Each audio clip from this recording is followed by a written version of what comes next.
Hi friends, എല്ലാവർക്കും നമ്മുടെ പുതിയൊരു വീഡിയോയിലേക്ക് സ്വാഗതം. നമ്മൾ ഇന്ന് ഇവിടെ വന്നിരിക്കുകയെന്ന് ചോദിച്ചു കഴിഞ്ഞാൽ നിങ്ങൾക്കറിയാലോ, ഇതിപ്പോൾ ഡിസംബർ മാസമാണ്, നല്ല തണുപ്പും കാര്യങ്ങളൊക്കെ ഉണ്ട്. അപ്പോൾ ഗപ്പികൾക്കൊക്കെ ഇപ്പോൾ അസുഖം വരുന്നൊരു കാലഘട്ടമാണ്. അപ്പോൾ നമുക്ക് ഗപ്പികൾക്ക് എങ്ങനെ അസുഖം വരാതിരിക്കാൻ നോക്കാം, അതുപോലെ തന്നെ അസുഖം വന്ന അതിന് കെയറും കാര്യങ്ങളൊക്കെ എങ്ങനെ ഇത് രക്ഷിച്ചെടുക്കാം എന്നതിനെ പറ്റിയാണ് ഇന്നത്തെ വീഡിയോ. നിങ്ങൾ വീഡിയോ സ്കിപ്പ് ചെയ്യാതെ ഫുള്ളായിട്ട് തന്നെ കാണാനായിട്ട് ശ്രമിക്കുക. അപ്പോൾ നമുക്ക് നേരെ വീഡിയോയിലേക്ക് കിടക്കാം.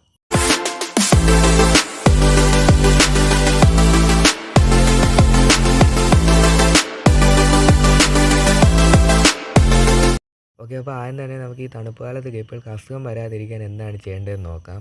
കാരണം തന്നെ അസുഖം ഗപ്പികൾക്ക് വരികയാണെന്നുണ്ടെങ്കിൽ നമ്മൾ തുടക്കത്തിൽ തന്നെ കണ്ടുപിടിക്കുകയാണെങ്കിൽ നമുക്ക് ഗപ്പിയെ കെയർ ചെയ്ത് റീക്കവർ ചെയ്തെടുക്കാനായിട്ട് സാധിക്കും.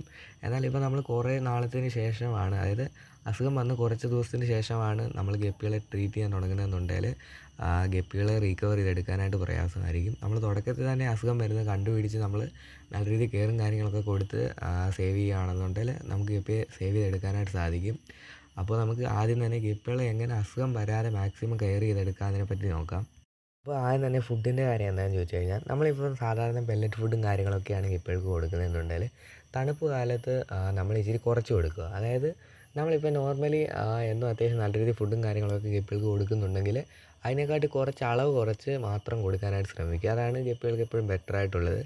അതുപോലെ തന്നെ തണുപ്പ് കാലത്ത് നമ്മൾ ഈ ഫ്രോസൺ അർത്തീമിയ പോലെയുള്ള ലൈവ് ഫുഡും കാര്യങ്ങളൊന്നും കൊടുക്കാതിരിക്കുന്നതാണ് ഏറ്റവും നല്ലത്.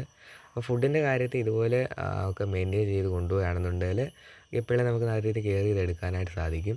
പിന്നെ ഗപ്പികളുടെ ടാങ്കിനെ പറ്റി പറയുകയാണെന്നുണ്ടെങ്കിൽ തണുപ്പ് കാലത്ത് കൂടുതലായിട്ടും തണുപ്പ് ടെമ്പറേച്ചറൊക്കെ വ്യത്യാസം വന്ന് അഫക്റ്റ് ചെയ്യുന്നതെന്ന് പറഞ്ഞു കഴിഞ്ഞാൽ സിമെൻറ്റ് ടാങ്ക്, അതുപോലെ തന്നെ അക്വേറിയത്തിലൊക്കെയുള്ള ഗപ്പികളെയാണ് കൂടുതലും അഫക്റ്റ് ചെയ്യുന്നത്. ഫ്രിഡ്ജ് ബോക്സ് ഇട്ട് കഴിഞ്ഞാൽ അത്രയും ടെമ്പറേച്ചർ വ്യത്യാസം കാര്യങ്ങളൊന്നും വരത്തില്ല. കാരണം ഫ്രിഡ്ജ് ബോക്സിൻ്റെ കോട്ടിങ്ങും കാര്യങ്ങളൊക്കെ ഉള്ളത് കൊണ്ട് തന്നെ വലിയ രീതിയിൽ ടെമ്പറേച്ചർ വ്യത്യാസം കാര്യങ്ങളൊന്നും വന്ന് ഗപ്പികളെ പെട്ടെന്ന് അഫക്റ്റ് ചെയ്യത്തില്ല. പിന്നെ തണുപ്പ് കാലത്ത് എങ്ങനെ ഗപ്പികളെ സേവ് ചെയ്തെടുക്കുക അതിനെപ്പറ്റി ചോദിച്ചു കഴിഞ്ഞാൽ, നമ്മൾ ഔട്ട്ഡോർ ടാങ്കൊക്കെ ഉള്ളവർ ജസ്റ്റ് രാത്രി കാലങ്ങളിലൊക്കെ ഗപ്പിയുടെ ടാങ്ക് ജസ്റ്റ് എന്തെങ്കിലും വെച്ച് കവർ ചെയ്ത് കൊടുക്കാനായിട്ട് ശ്രമിക്കുക. അതായത് ഭാഗം ജസ്റ്റ് കവർ ചെയ്ത് കൊടുക്കുക. അപ്പോൾ തണുപ്പും കാര്യങ്ങളൊന്നും അധികം വെള്ളത്തിലേക്ക് അഫക്റ്റ് ചെയ്യത്തില്ല. അപ്പോൾ അതുവഴി നമുക്ക് ഗപ്പികളെ സേവ് ചെയ്തെടുക്കാനായിട്ട് സാധിക്കും. അതുപോലെ തന്നെ രാത്രി കവർ ചെയ്ത് കഴിഞ്ഞാൽ നമ്മൾ രാവിലെ ഒരു 9 മണി 10 മണിക്ക് ശേഷം മാത്രം തുറന്നു കൊടുക്കുക. അപ്പോൾ വെയിലുള്ള സമയമായതുകൊണ്ട് ടെമ്പറേച്ചറിന് വലിയ വ്യത്യാസം വരത്തില്ല. പിന്നെ കവർ ചെയ്ത് കൊടുക്കുമ്പോൾ നമ്മൾ ഫുള്ളായിട്ട് കവർ ചെയ്ത് ഓക്സിജനൊന്നും ഇല്ലാത്ത രീതിയിൽ കവർ ചെയ്യരുത്. അത്യാവശ്യം മീൻ ഓക്സിജനൊക്കെ കിട്ടുന്ന രീതിയിൽ കവർ ചെയ്യാവൂ. അല്ലെന്നുണ്ടെങ്കിൽ ഫിൽറ്ററും കാര്യങ്ങളും എല്ലാം വെച്ച് കൊടുക്കുന്നതായിരിക്കും ഏറ്റവും നല്ലത്. ഫുള്ളായിട്ട് കവർ ചെയ്ത് കഴിഞ്ഞാൽ ഓക്സിജൻ ഇല്ലാതെ മീൻ ചത്തുപോകും. അതുകൊണ്ട് അക്കാര്യം ശ്രദ്ധിച്ച് വേണം കവർ ചെയ്യാനായിട്ട്. പിന്നെ തണുപ്പ് കാലത്ത് ഗപ്പികളുടെ വാട്ടർ ചേഞ്ചും കാര്യങ്ങളൊക്കെ എങ്ങനെയാണെന്ന് ചോദിച്ചു കഴിഞ്ഞാൽ, നമ്മളെപ്പോഴും വാട്ടർ ചേഞ്ച് ചെയ്ത് കൊടുക്കുമ്പോൾ അത്യാവശ്യം വെയിലും കാര്യങ്ങളൊക്കെ ഉള്ള സമയത്ത് വേണം വാട്ടർ ചേഞ്ച് ചെയ്ത് കൊടുക്കാനായിട്ട്.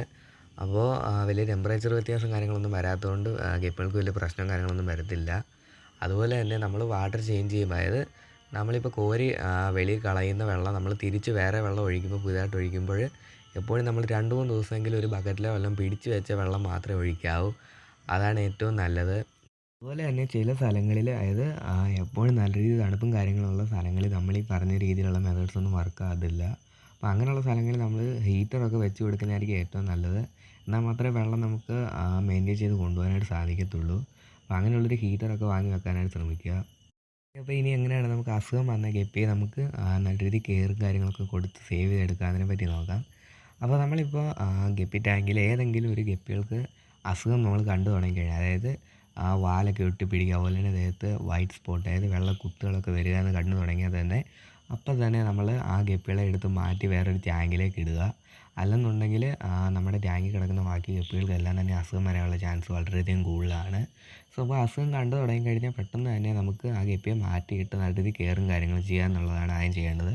അതായത് നമ്മളിപ്പോൾ അസുഖം കാണുന്ന ഗപ്പിയെ നമ്മൾ ജസ്റ്റ് വേറൊരു ടാങ്കിലേക്ക് ഇട്ടതിന് ശേഷം സാൾട്ട് ബാത്ത് കൊടുക്കുക. അതായത് കല്ലുപ്പ് ഇട്ട് കൊടുക്കുക. അല്ലെന്നുണ്ടെങ്കിൽ പൊട്ടാസ്യം പെർമാംഗനേറ്റിൻ്റെ വെള്ളത്തിലൊക്കെ ഇട്ട് കൊടുക്കുക. അതായത് ഒരു ദിവസം 2-3 തവണയെങ്കിലും പൊട്ടാസ്യം പെർമാംഗനേറ്റിൻ്റെ വെള്ളത്തിൽ, അതുപോലെ തന്നെ കല്ലുപ്പൊക്കെ ഇട്ട് കൊടുത്ത് നമുക്ക് നല്ല രീതിയിൽ കെയർ ചെയ്തൊരു 3-4 ദിവസത്തിന് ഇതുപോലെ തുടർച്ചയായിട്ട് ചെയ്ത് കെയർ ചെയ്യുമ്പോഴാണ് നമുക്ക് സേവ് ചെയ്തെടുക്കാനായിട്ട് സാധിക്കുന്നത്. അതുതന്നെ ഞാൻ മുമ്പേ പറഞ്ഞ പോലെ തന്നെ നമുക്ക് ഈ അസുഖങ്ങളും കാര്യങ്ങളൊക്കെ തുടക്കത്തിൽ തന്നെ കണ്ടുപിടിച്ചാൽ മാത്രമേ നമുക്ക് ഈ ഗപ്പിയെ സേവ് ചെയ്തെടുക്കാനായിട്ട് സാധിക്കത്തുള്ളൂ. നല്ല രീതിയിൽ അസുഖം കൂടിയിട്ടുള്ളൊരു ഗപ്പിയാണെന്നുണ്ടെങ്കിൽ നമ്മളിങ്ങനെ ചെയ്തുകൊണ്ട് ഒരു കാര്യം ഉണ്ടാകുന്നില്ല. നമ്മളിപ്പോൾ അതല്ല, ജസ്റ്റ് അസുഖം നമ്മളിപ്പോൾ കണ്ടപ്പോൾ തന്നെ നമ്മൾ ഇതുപോലെ കല്ലുപ്പൊക്കെ ഇട്ട് കൊടുത്ത് നല്ല രീതിയിൽ കെയറും കാര്യങ്ങളൊക്കെ കൊടുക്കുകയാണെന്നുണ്ടെങ്കിൽ നമുക്ക് തീർച്ചയായിട്ടും ഗപ്പി റീക്കവർ ചെയ്തെടുക്കാനായിട്ട് സാധിക്കും. ഒരുപാട് അസുഖമൊക്കെ കൂടിയിട്ടുള്ള ഗപ്പിയാണെന്നുണ്ടെങ്കിൽ നമുക്ക് റീകവർ ചെയ്തെടുക്കാനായിട്ട് സാധിക്കത്തില്ല. നമ്മൾ തണുപ്പ് കാലത്ത് എപ്പോഴും ഗപ്പി ടാങ്ക് നല്ല രീതിയിൽ നിരീക്ഷിക്കുക. ഏതെങ്കിലും ഗപ്പികൾക്ക് അസുഖങ്ങളോ കാര്യങ്ങളോ വല്ലതും ഉണ്ടെന്നുണ്ടെങ്കിൽ അതിനെ മാറ്റിയിട്ട് തുടക്കത്തിൽ തന്നെ നല്ല രീതിയിൽ കെയറും കാര്യങ്ങളൊക്കെ കൊടുക്കുകയാണെന്നുണ്ടെങ്കിൽ നമുക്ക് ഗപ്പി നല്ല രീതിയിൽ കെയർ ചെയ്തെടുക്കാനായിട്ട് സാധിക്കും. അതല്ല അസുഖം നല്ല രീതിയിൽ കൂടിയിട്ടുള്ള ഗപ്പിയാണെന്നുണ്ടെങ്കിൽ നമുക്ക് റീകവർ ചെയ്തെടുക്കാനായിട്ട് വളരെയധികം പ്രയാസമാണ്. ഇത്തരം കാര്യങ്ങളൊക്കെ ശ്രദ്ധിച്ച് ഞാൻ പറഞ്ഞ രീതിയിൽ ടാങ്കും കാര്യങ്ങളൊക്കെ മെയിൻറ്റെയിൻ ചെയ്ത് കൊണ്ടുപോകുകയാണെന്നുണ്ടെങ്കിൽ ഗപ്പിയെ നമുക്ക് തണുപ്പ് കാലത്ത് സേവ് ചെയ്തെടുക്കാനായിട്ട് സാധിക്കും. സോ ഇന്നത്തെ വീഡിയോ ഇത്രയേ ഉള്ളൂ. അപ്പോൾ വീഡിയോ ഇഷ്ടപ്പെട്ടാൽ തീർച്ചയായും ലൈക്ക് ചെയ്യുക. വീഡിയോ ഇഷ്ടപ്പെട്ടില്ലെങ്കിൽ ഡിസ്ലൈക്ക് ചെയ്യുക. പിന്നെ വീഡിയോ ഇഷ്ടപ്പെട്ടിട്ടുണ്ടെന്നുണ്ടെങ്കിൽ ചാനൽ ഒന്ന് സബ്സ്ക്രൈബ് ചെയ്യുക. അതുപോലെ തന്നെ തൊട്ടടുത്ത് കാണുന്ന ബെല്ലൈക്കൺ കൊണ്ട് എനേബിൾ ചെയ്യുകയാണെങ്കിൽ നമ്മളിടുന്ന പുതിയൊരു വീഡിയോകൾ അപ്പോൾ നിങ്ങൾക്ക് നോട്ടിഫിക്കേഷനായിട്ട് ലഭിക്കുന്നതാണ്. പിന്നെ എന്തെങ്കിലും സംശയങ്ങളും കാര്യങ്ങളൊക്കെ ഉണ്ടെന്നുണ്ടെങ്കിൽ കമൻറ്റുകൾ രേഖപ്പെടുത്തുക. Thanks for watching my video. Please subscribe my channel.